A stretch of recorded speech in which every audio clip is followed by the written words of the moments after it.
ഈ യൂണിവേഴ്സിന്റെ പ്രത്യേകത എന്താണെന്ന് വെച്ചാൽ വളരെ വളരെ റെയർ ആയിട്ടാണ് ജീവൻ ഉണ്ടാവുകയുള്ളൂ. അതുപോലെ തന്നെ ആ ജീവൻ നിലനിന്ന് പോവുക എന്ന് പറയുന്നതും വളരെ അത്ഭുതമാണ്.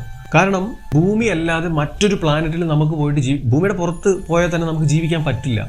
ഓരോ സെക്കൻഡിലും കോസ്മിക് റേഡിയേഷൻസ്, ഉൽക്കകൾ, ഇതിൽ നിന്നൊക്കെ ഭൂമി നമ്മളെ സംരക്ഷിക്കുന്നുണ്ട്. ഒരു കുഞ്ഞ് അമ്മയുടെ ഉദരത്തിൽ കിടക്കുന്ന പോലെ ഒരു ഗർഭപാത്രം പോലെയാണ് ഈ ഭൂമി എന്ന് പറയുന്നത്. ഭൂമി എന്ന് പറഞ്ഞാൽ അമ്മയാണ് നമ്മുടെ എല്ലാവരുടെയും.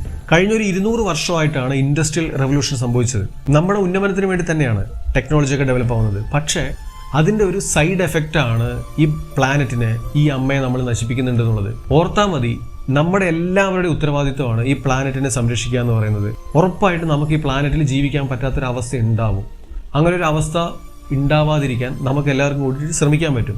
അപ്പോൾ എങ്ങനെയാണ് ഈ പ്ലാനറ്റിനെ സംരക്ഷിക്കുക എന്ന് നിങ്ങൾ എന്നോട് ചോദിച്ചാൽ എനിക്ക് തിരിച്ച് അങ്ങോട്ടൊരു ചോദ്യമാണ് ചോദിക്കാനുള്ളത്. അപ്പോൾ നിങ്ങൾക്കറിയില്ലേ ഈ പ്ലാനറ്റിനെ എങ്ങനെയാണ് സംരക്ഷിക്കേണ്ടതെന്ന്? ഈ പ്ലാനറ്റ് നമ്മുടെ സ്വാർത്ഥതയല്ല, നമ്മുടെ മാത്രമല്ല, വരും തലമുറയ്ക്കും കൂടി അവകാശപ്പെട്ടതാണ്. ഇങ്ങനെ പറഞ്ഞിട്ട് ആര് കേൾക്കാനാണ്?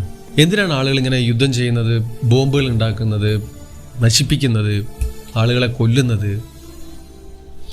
വംശത്തിൻ്റെ പേരിൽ, മതത്തിൻ്റെ പേരിൽ, ജാതിയുടെ പേരിൽ